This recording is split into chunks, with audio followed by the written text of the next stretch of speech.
Foi com muita alegria que eu pude aceitar esse convite do Padre Anísio, que tá na minha vida desde que eu era pequena, né? E todo esse trabalho que a gente vem desenvolvendo, né, que eu venho desenvolvendo na minha carreira nos últimos 20 anos, tem a ver com cuidados das pessoas no final da vida delas.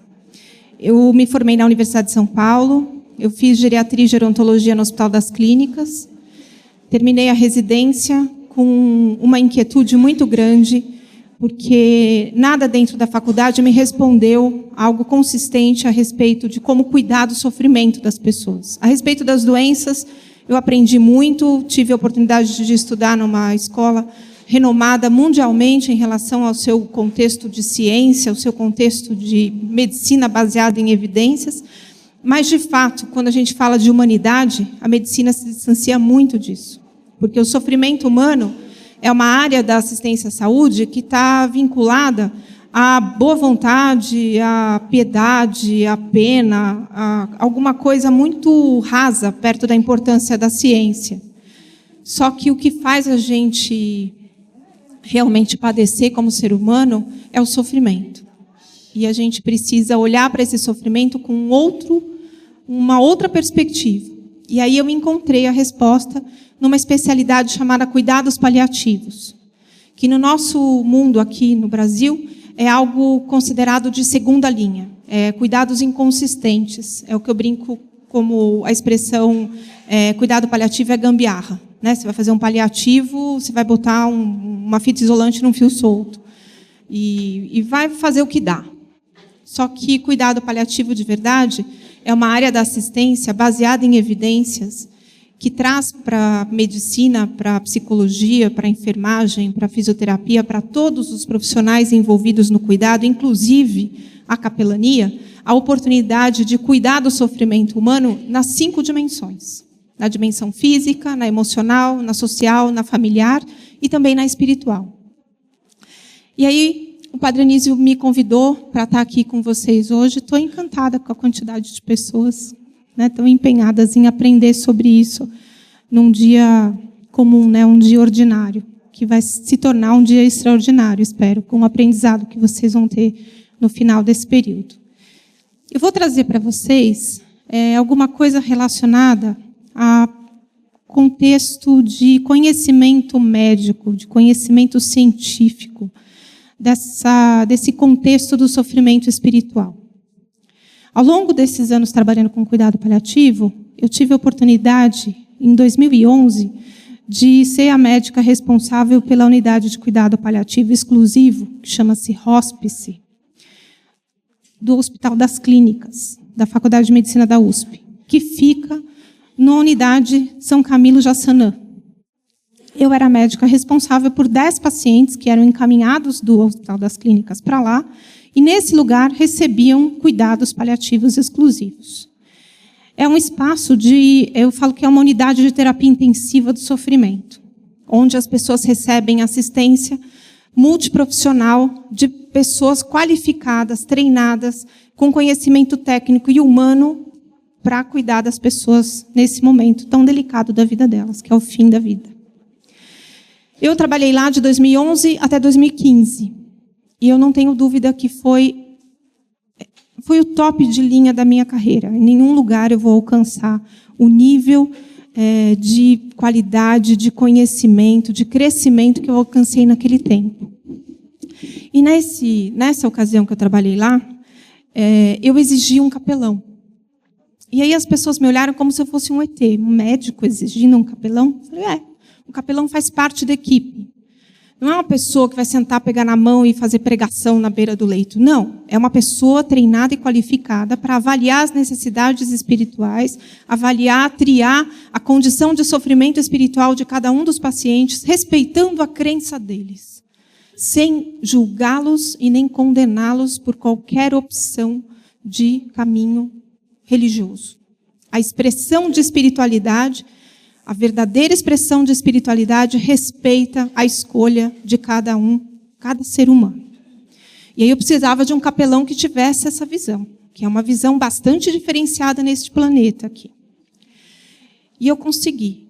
E a partir do momento que eu tive um capelão neste nível de atendimento, eu consegui reduzir o índice de sedação paliativa, que é um procedimento técnico de altíssima complexidade dentro do cuidado paliativo. É quando a pessoa está na fase final, ela está no extremo sofrimento e o médico prescreve a sedação. O meu índice de sedação no hóspice do Hospital das Clínicas, no Recanto São Camilo Jaçanã, era 3%. O índice num hospital é praticamente 100%. O índice internacional é em torno de 5% a 10% em cuidado paliativo. Então, eu alcancei um nível de redução de sofrimento inalcançável de uma maneira absolutamente expressiva. E eu consegui isso graças a uma qualificação uniforme da equipe e com a inclusão da capelania. Mas era uma capelania extremamente diferenciada, porque ela permitia a expressão do sofrimento espiritual em toda a sua complexidade, com muito respeito, com muita honra em participar desse processo. Eu vou trazer para vocês, então, muitas coisas que eu acabei aprendendo ao longo desse período. E que eu trago para reflexão quando vou conversar. Essa aula é uma aula que está muito fiel à aula que eu dou de prece e medicina, de espiritualidade, dentro do curso de pós-graduação da Casa do Cuidar. Eu sou sócia fundadora da Casa do Cuidar, que é uma organização que oferece o curso de especialização. Então, a aula que eu vou dar para vocês está muito próxima daquilo que eu dou na pós-graduação. O sofrimento humano, ele tem 5 dimensões de expressão. Ele tem a dimensão física, a dimensão emocional, a social, a familiar e a espiritual. Infelizmente, nós vivemos numa sociedade, numa cultura que privilegia a dimensão biológica. Mesmo as pessoas vinculadas a cuidado espiritual, essas pessoas se prendem, elas se aprisionam em resultados biológicos decorrentes das suas orações. É muito frequente uma pessoa, na beira do leito de morte, receber orientação de um líder espiritual ou de alguém que se coloca à disposição para orientação, para cuidar dessa questão espiritual, a orientação de tenha fé. Então, eu digo para vocês, essa é a coisa mais nociva, mais agressiva e mais cruel que você pode dizer para uma pessoa que está na condição do limiar, da fronteira da sua vida. Porque quando você fala dessa forma, você traz para ela a profundidade de um sentimento de culpa, que é inacessível nesse momento. Quando a gente está no final da vida, a coisa mais importante que a gente precisa ter do nosso lado são pessoas que olham para a gente e acreditam que nós somos capazes de passar por aquilo que nós estamos passando. A melhor definição de fé que eu já tive nesses anos foi de uma mãe de um paciente testemunha de Jeová, que os médicos abominam, testemunha de Jeová, porque a gente não pode dar transfusão. Como se a única coisa que a gente aprendesse na faculdade inteira fosse dar transfusão de sangue. Porque a única coisa que eles não aceitam é transfusão de sangue. E aí a gente não consegue tratar com pessoas que não deixam a gente fazer o que a gente quer fazer. E esse é um outro movimento que a pessoa que vai dar assistência espiritual precisa lidar. Quem está doente não tem que fazer o que você quer que ela faça. Quem está doente faz o que pode fazer, o que tem condição de fazer. E o seu papel no cuidado dessa espiritualidade é estar ao lado dele, no caminho que ele escolher trilhar. Quando a gente fala do sofrimento espiritual, a gente está falando de uma dimensão que é quase inatingível, porque é muito complexa. Cada um de nós tem uma expectativa, uma experiência, uma noção do que seja isso. E aí, quando eu me voltei para essa dimensão no cuidado do paciente, eu comecei a entender que o melhor caminho espiritual não depende da religião, depende da pessoa que trilha o caminho religioso. Essa senhora, mãe de um paciente testemunha de Jeová, já tinha perdido um filho com leucemia e estava perdendo o segundo filho com câncer gástrico. E aí ela chegou para mim diante de tudo que eu trouxe para aquela família na reunião de família, sobre as condições dele, a evolução, a situação clara de terminalidade, de irreversibilidade da situação, ela me disse: doutora Ana, nem eu, nem minha família escolhemos passar por isso. Mas se Deus acredita que nós somos capazes de enfrentar tudo isso, nós não vamos decepcionar Deus. Nós vamos trilhar esse caminho. E eu tenho certeza que Deus, na sua infinita misericórdia, vai nos dar toda a condição de passar por isso com o mínimo de sofrimento possível. E a prova disso é que nós fomos trazidos para cá. Ninguém superou esta definição de fé para mim até hoje. Ninguém naquela família acreditava ser capaz de ter uma ideia melhor do que a ideia de Deus. Ninguém acreditou naquela família que Deus poderia ter se enganado de ter oferecido aquele pedaço tão difícil de sofrimento para uma mãe que já tinha perdido um filho e estava perdendo o segundo. Ela não colocou em xeque a condição divina de decidir sobre o que ia acontecer. Ela se colocou como uma pessoa entregue à vontade de Deus. E mais do que isso, como uma pessoa tão amada por Deus, que iria receber toda a condição possível para passar por aquilo. E aí eu entendi que o papel de quem vai cuidar é acreditar que aquela pessoa é capaz de passar por aquilo, com toda a honra e toda a glória. E ser vitorioso no final, porque morte não é fracasso. Jesus morreu, ele não é fracassado. Ele enfrentou cada um dos pedaços do seu calvário. E o calvário da gente é a nossa doença. E a gente precisa ser corajoso para enfrentar. E se tem uma criatura das trevas que está ao lado da gente e fala: tenha fé que seu filho será curado, tenha fé que você será curado, essa pessoa precisa da bênção divina da misericórdia de se calar pelo menos durante um ano para poder pensar sobre a importância do que é dito. Precisa ter muito cuidado com o que é dito, porque na dimensão espiritual as palavras são toxinas eternas.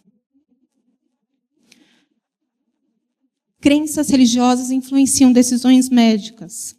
A medicina é uma área da saúde que mais tem se dedicado ao estudo da importância da espiritualidade no dia a dia da saúde das pessoas.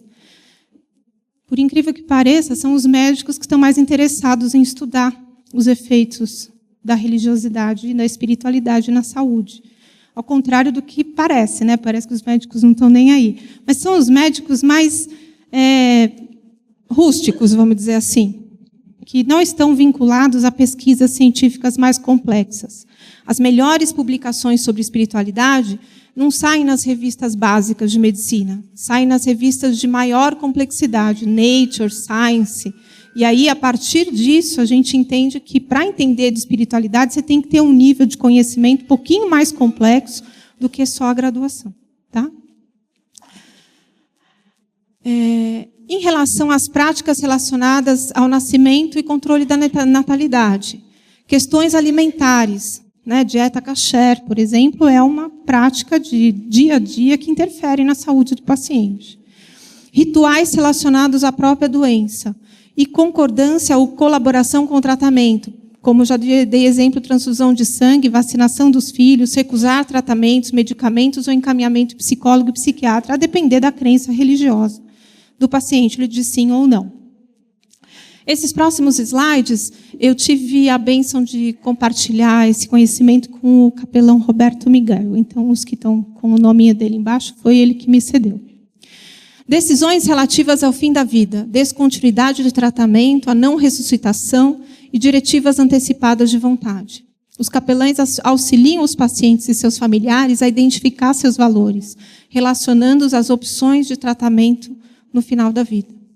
Os estudos mostram que o atendimento dos capelães desempenha um papel importantíssimo na redução das mortes dentro dos hospitais e no aumento dos encaminhamentos para os hóspices, que são essas unidades de cuidado paliativo exclusivo.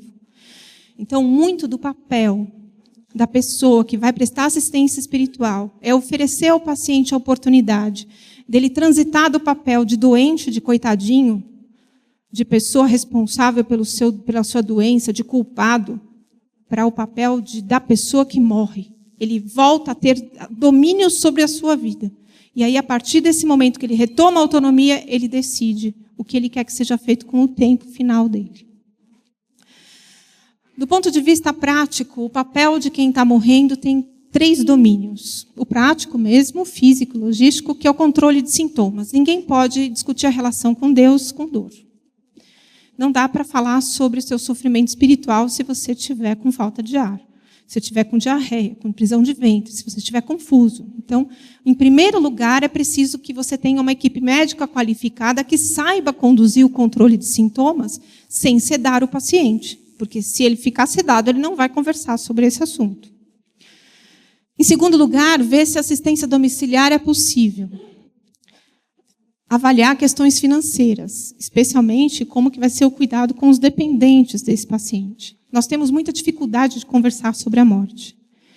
Embora todo mundo acredite numa vida eterna, acredite no cumprimento da sua missão, acredite na ressurreição, todo mundo amarela de medo na hora de pensar que está chegando só a hora de enfrentar isso. Chegar na hora H, ninguém quer. Todo mundo acha lindo, maravilhoso, passa a missa inteira falando sobre ressurreição e vida eterna, mas quando chegar a sua vez de olhar para a sua vida eterna, você fala, veja bem, não, agora não, quero ficar mais um pouquinho, né? Então, não preparei, não estou preparada para a vida eterna ainda. Então, a prática religiosa, infelizmente, a depender da pessoa que pratica a religião, não traz para ela uma condição de compreensão de que a vida vai além deste corpo, além da dimensão biológica. A gente quer provas de Deus, da força de Deus, da misericórdia de Deus, baseado em exames. Você quer redução do tumor, você quer controle da falta de ar, você quer redução dos remédios. E aí Deus tem que ficar provando o tempo inteiro que ele existe, baseado em exame. A gente deixa Deus muito pequenininho perto da dimensão da complexidade de uma existência humana que termina a sua missão. Deveria ser uma glória terminar a sua missão. Olhar para trás na sua vida e falar, dei conta, fiz tudo que eu precisava fazer, agora posso ir para a vida eterna. Eu conheci, acho que se eu conheci pessoas que preenchessem uma mão minha, que estavam prontas, foi pouco. Diretivas antecipadas de vontade. A aceitação da terminalidade da vida te permite entender que muitos dos tratamentos médicos no final da vida são fúteis. Eles não vão trazer os resultados que prometem trazer. E aí fala, não, mas tem que fazer tudo, tem que levar para a UTI, tem que entubar. A gente acredita no milagre. Ora, se você acredita no milagre, você precisa entender que Deus não trabalha só na UTI. Ele não dá plantão só na UTI. Ele também pode fazer milagres em qualquer área da assistência. Se for o objetivo do processo acontecer uma cura, a cura acontece em qualquer espaço. E o deixar de cuidar da doença não é deixar de cuidar da pessoa. Não é possível se prender na doença, porque a doença tem o seu curso natural. E a gente tem que morrer de alguma coisa. Ninguém viveu para sempre. As pessoas que têm fé morrem, e as que não têm fé também morrem. Então, ter fé não te dá privilégios de imortalidade. Daí a importância de compreender que, quando a gente vai para a definição do domínio relacional, você vai trazer a condição de passar o bastão, de você deixar um legado, de você deixar uma história. Você não pode ser lembrada como uma pessoa que, coitadinha, desistiu de viver. Não é isso que você fala? Quando as pessoas estão morrendo, você fala, desistiu. Não. Essa pessoa decidiu seguir o seu caminho. Ela não desistiu. Não há desistência no final da vida. Há decisões no final da vida. Só que se a gente sequestra essa oportunidade do paciente, tira dele essa possibilidade de decisão, porque, coitadinho, ele não tem condição, porque se contar a verdade ele vai morrer.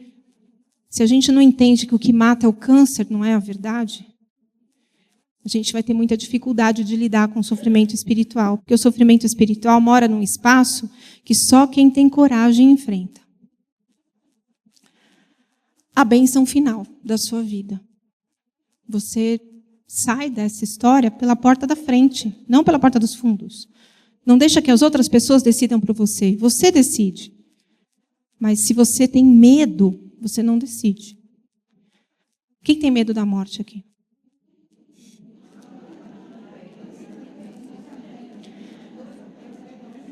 Então, existe um trabalho bastante grande para ser feito, até que a sua morte chegue. Porque a gente precisa trocar a palavra medo por respeito. A gente precisa respeitar a nossa morte. Porque a nossa morte, ela é muito sábia.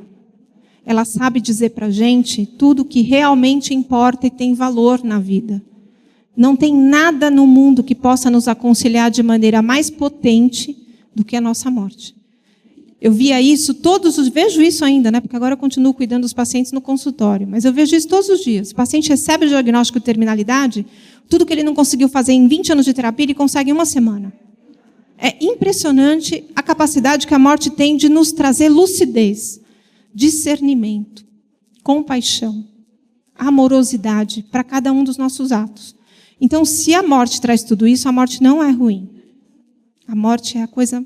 Se a morte é um anjo, se a morte é uma entidade, se a morte é uma bênção, é a bênção mais generosa que Deus nos deu de presente. Porque na hora que a gente toma consciência dela, não precisa estar doente.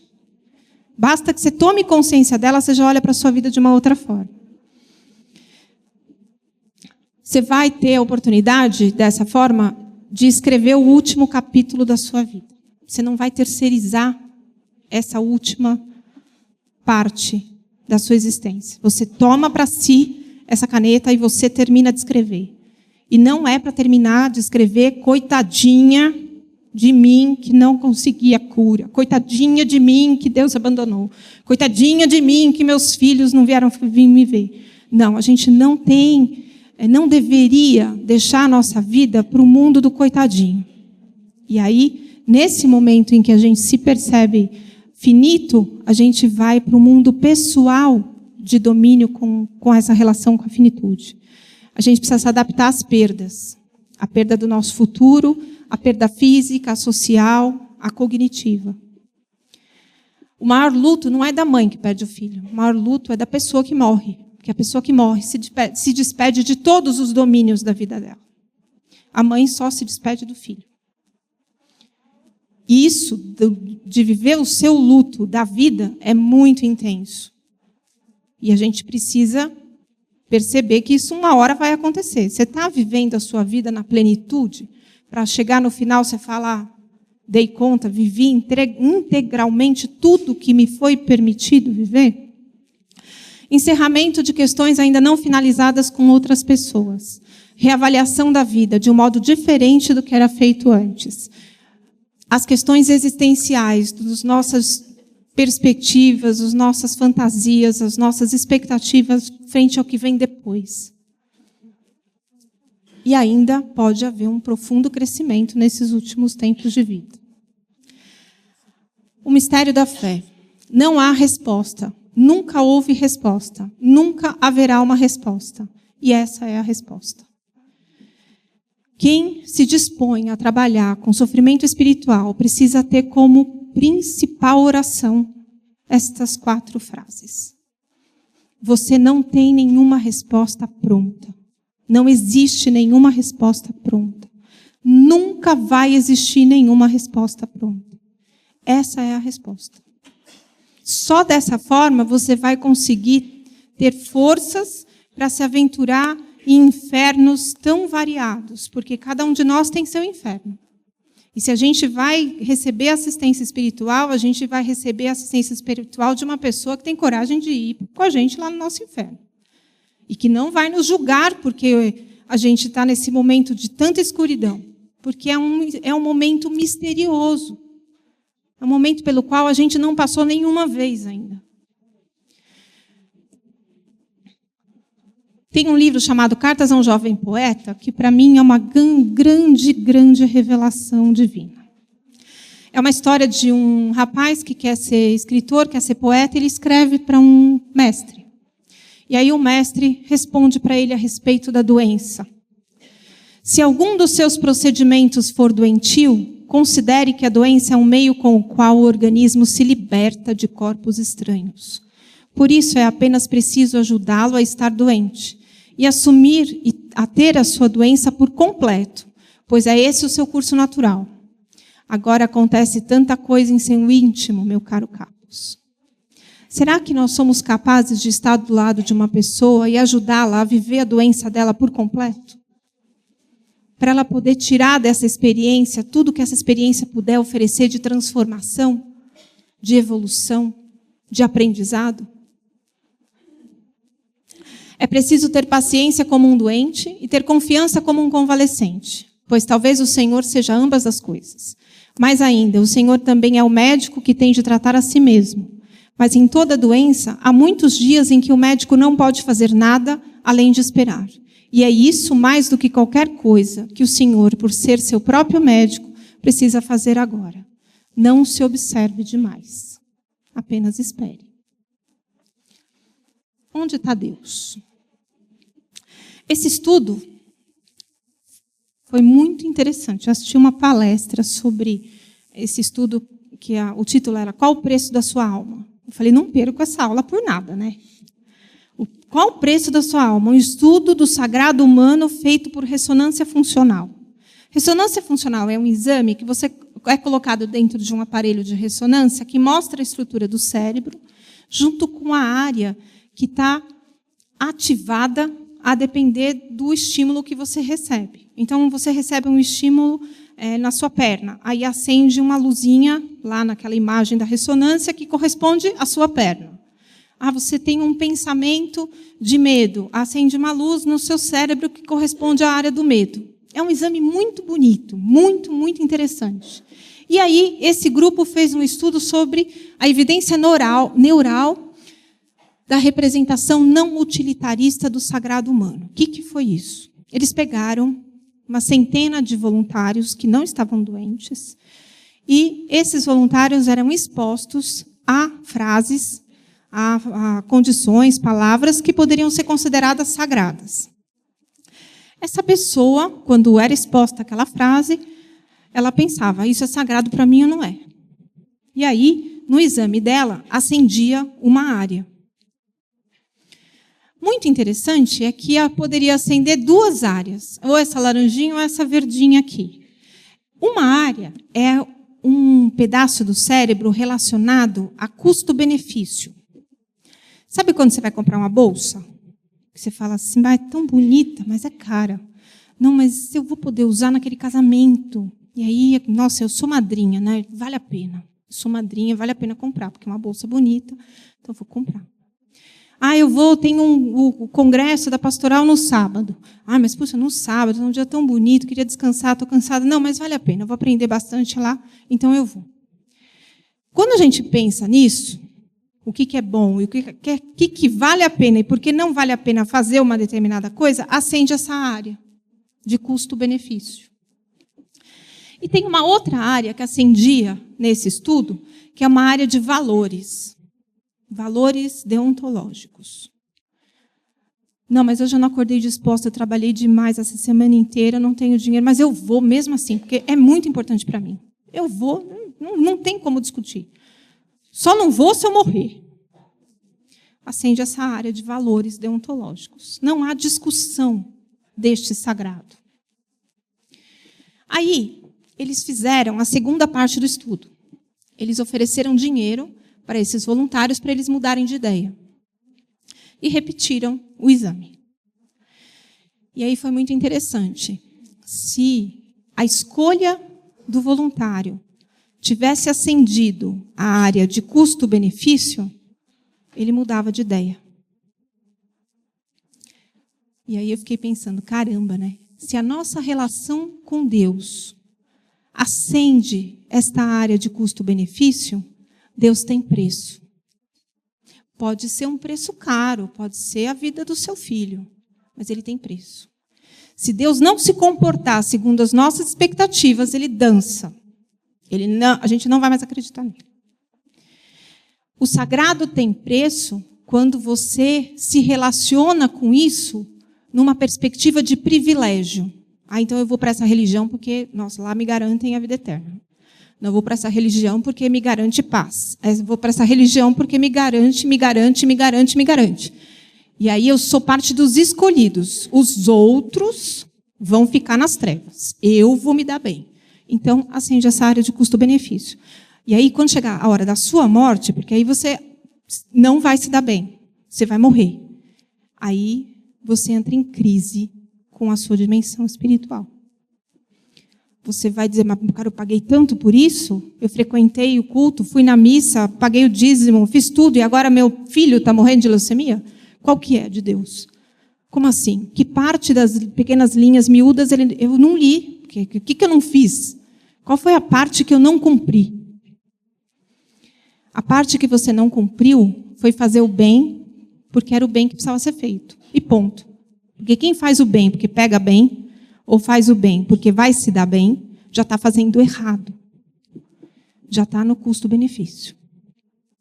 E tem um pedacinho bem pequenininho, que não sei se vocês vão conseguir enxergar aqui, bem pequenininho ali, na base do quarto ventrículo, que eles chamaram ironicamente do pensamento de Deus. Que é uma área que acende quando a pessoa começa a falar. Deus, parará, parará, parará. Deus é misericordioso, Deus é grandioso, Deus é incrível, Deus é lindo, Deus é meu Pai, Deus vai me perdoar, Deus não vai me perdoar, Deus não vai perdoar você, porque você escolheu outro caminho. Acende essa lampadinha aí. E aí, a conclusão... E aí é interessante, porque se você falar, minha mãe não vai te perdoar, minha mãe não vai entender, minha mãe não vai gostar, acende aquela área também. Aquele pedacinho acende quando você pensa no pensamento do outro. Quando você pensa no pensamento de Deus, acende aquela área. Então, entenda uma coisa. Quando você diz o que Deus pensa, saiba que o pensamento de Deus pertence mais a você do que a Ele.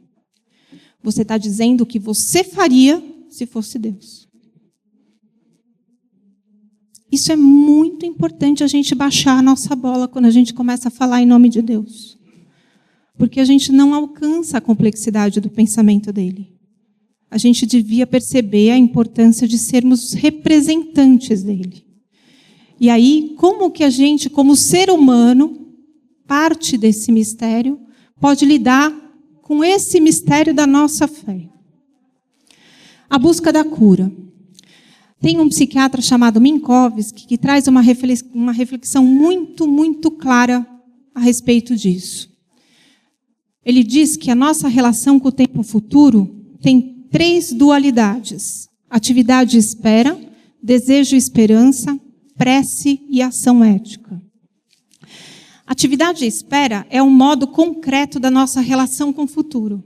Ou a gente faz alguma coisa para fazer esse futuro acontecer, ou se não tem nada para fazer, a gente tem que esperar. E isso para nós é mortal. É muito difícil para a gente esperar. Porque a espera está relacionada à morte. Atividade relacionada à vida. As pessoas, quando estão doentes, que elas não conseguem fazer nada, elas se sentem muito mal. Mas eu não faço nada, eu não ajudo em casa, não consigo mais trabalhar. A vida perdeu sentido. Por quê? A gente acha que viver é fazer alguma coisa. A gente não consegue entender que, muitas vezes, o nosso papel pode ser muito maravilhoso apenas de existir. Não tem pessoas demenciadas na família da gente que não estão fazendo nada há muitos anos, mas elas existem e a gente ama aquelas pessoas de uma forma incrível, só porque elas respiram. E esse amor não é menor porque elas não fazem nada. Mas a gente é pequeno, né? A gente é raso, a gente acha que tem que fazer alguma coisa para poder estar vivo. Então, nada a fazer e esperar é como se fosse a morte. Segunda dualidade é desejo e esperança. Você deseja aquilo que você não tem. E a esperança, ela transcende a espera, porque ela tem uma visão otimista em relação ao futuro. Você tem esperança sempre de alguma coisa boa, que possa transformar a sua vida. E o desejo e a esperança é uma dimensão mais de conhecimento, de raciocínio em relação ao futuro. Porque para você desejar, você tem que pensar naquilo que você não tem. E para você ter uma esperança, é uma visão otimista do que vem por aí.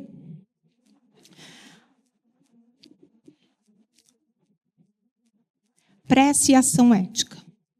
É uma relação muito mais sutil e muito mais profunda com o futuro. A prece é um fenômeno de ação vital que tem a sua origem na afirmação da vida, embora ela surja em circunstâncias nas quais ela apareça ameaçada. A gente faz a prece não quando está dando tudo certo. A gente não busca sentido de vida quando a vida está dando tudo certo. Você fala, nossa, qual o sentido de tudo isso? Casei com um homem maravilhoso, tenho filhos maravilhosos, né? Estou ganhando dinheiro na profissão. Nossa, qual o sentido disso? Você não sofre por isso. Mas quando você está com problemas, você entra na dimensão da prece. Como na presença da morte, nos desastres físicos ou morais que ameaçam o eu. Nessas situações, a esperança parece ser insuficiente para confortar o eu, promovendo o seu movimento em direção à prece. A prece é uma interiorização totalmente vívida, na qual o eu se depara com o ambiente de transformação e o que tem de mais profundo que existe em si mesmo. Enquanto a oração for uma experiência cognitiva, de pensamento, de decorar a oração, você não alcança esse sagrado. A verdade não é um conceito, a verdade é uma experiência. E a experiência só é alcançada neste movimento de encontro com o que há de mais sagrado dentro de você. No limite entre o eu e o não eu, lá na tua profundeza, que é tão profundo que pode ser chamado de reino de Deus. A prece nasce da parte mais profunda do eu e lhe permite ir além de si mesmo, em direção à sua parte mais profunda, além do meu. A prece é, nesse aspecto, uma exteriorização e uma interiorização totalmente vivida pelo eu, simultaneamente oferecendo-lhe significado primordial de abstração. Quando a gente fala de abstração, a gente não está falando do óbvio. Quando a gente fala de abstração, a gente não está falando de exame, a gente não está falando de cura, a gente está falando de algo que nem dá para explicar. É indizível, é uma experiência. Aí, quando a gente entra em contato com essa profundidade, com esse sagrado que tem dentro de nós, a gente é capaz de mostrar esse sagrado. E esse sagrado, quando revelado, ele vem na forma de uma atitude. Assim como a prece tem uma ressonância totalmente natural, por sua própria essência, e se encontra ao alcance de cada um de nós. É a realização do que é humano em nós, do que é virtualmente comum em nós, daquilo que anima toda a nossa vida. Por meio da ação ética, ocorre uma fusão imediata entre o universo e o eu. E aí, eu ponho para fora o que existe de melhor dentro de mim. A melhor cena que traduz uma ação ética. Uma criança morrendo e a sua mãe do lado do leito. E a sua mãe diz para a criança, pode ir, vai com Deus. Segue teu caminho. Eu vou ficar bem. Chegou a tua hora. E eu te amo. Essa mãe fez tudo para aquela criança ficar curada. Ela esperou que o tratamento fizesse efeito. Ela desejou que tudo se resolvesse. Ela teve esperança que o futuro trouxesse a cura. Ela rezou para que a cura acontecesse. Mas a revelia de tudo isso, quando ela encontra o sagrado que tem dentro dela, ela compreende que o melhor para aquela pessoa, que é filho dela, é seguir o caminho de luz que o aguarda. Isso é um ato divino. A ação ética permite que a gente expresse, sabe aquela parte que diz na Bíblia, que fala assim, fomos criados à imagem e semelhança de Deus? Então, é nessa parte que a gente mostra de quem somos filhos. Não é gritando, nem falando que ele é incrível, é agindo na ação ética. Expressando essa espiritualidade na sua máxima potência, que é a revelia, muitas vezes, do que a gente rezou, a revelia do que a gente pediu, do que a gente esperou, do que a gente desejou. A ação ética, ela é perene no mundo. Todas as outras coisas são esquecidas. A ação ética nunca é esquecida. Ela traz a imortalidade para quem pratica. Porque é o bem que precisa ser feito. Essa mãe não se deu bem se o filho morrer, ela vai sofrer por isso. Não pega bem ela deixar o filho morrer, porque provavelmente vai ter meia dúzia ao redor dele lá que vai dizer assim, mas ela não tinha fé, por isso que o filho morreu. Ela desistiu do filho. Não tem um povo meio torto que fala isso? Ela desistiu do filho. Não, ela não desistiu do filho. Ela decidiu honrar, ser mãe daquela criança pelo tempo que lhe foi permitido. Se ele ficou 10 anos, se ele ficou 13 anos, se ele ficou uma semana, não importa. O tempo que ficou foi o tempo suficiente para ela ter dentro dela um amor tão grande que permitisse que tudo corresse no seu curso natural. Somos capazes de ação ética? Todos nós somos. É só a gente poder libertar esse espaço, porque às vezes ele está soterrado. Considerações finais para a nossa conversa. A gente fala muito de empatia. No dicionário, empatia é a faculdade de compreender emocionalmente um objeto. Compaixão é o sentimento piedoso de simpatia para uma tragédia pessoal acompanhado do desejo de minorá-la. Participação espiritual na infelicidade alheia que suscita um impulso altruísta de ternura para com o sofredor. A empatia é um sentimento. Eu posso me colocar no seu lugar e sentir o que você está sentindo. Mas isso só me faz, muitas vezes, sofrer o seu sofrimento. E aí, quando eu me coloco no lugar do outro e eu não consigo voltar para o meu lugar, somos dois a sofrer. E a gente não suporta isso. Tantas vezes a gente vai para o lugar do outro e aí a gente não cuida da nossa vida, porque a gente vai sempre cuidar da vida do outro, né? É fácil resolver o problema dos outros. Agora, o nosso problema a gente não cuida. Afinal de contas, coitado do paciente, está sofrendo tanto, né? Não, ele não é coitado. Porque quando você tem pena de uma pessoa, o que está tocando nela é o seu medo de estar no lugar dela. Se você olha para um paciente e tem pena dele, é porque você não é capaz de estar no lugar dele. E se você não é capaz de estar no lugar dele, ele é muito maior do que você. Então, invertam os papéis, porque quem tem que aprender ali é você, não é o contrário. Se ele é capaz de passar por aquilo e você não, senta lá e conversa para saber de onde ele arrumou essa força. Compaixão é atitude. É você fazer alguma coisa pelo outro. Você só pode fazer alguma coisa pelo outro se você tiver despertado esse espaço do sagrado dentro de você. Porque aí eu não vou resolver os problemas dele. Eu vou pegar a força que ele tem e falar, você dá conta, achei. Compaixão não cansa. E a força que a gente encontra no outro é a força dele, não é a nossa. E aí cada um vai ter o seu caminho de enfrentamento desse momento. E a grandeza disso, do aprendizado disso, ninguém pode discutir. É a maior bênção que a gente pode encontrar na nossa vida é encontrar uma pessoa que morre. Feliz daquele que tem coragem de estar ao lado de uma pessoa que morre. Porque o que sai de amor daquele quarto é um negócio absurdo. Absurdo.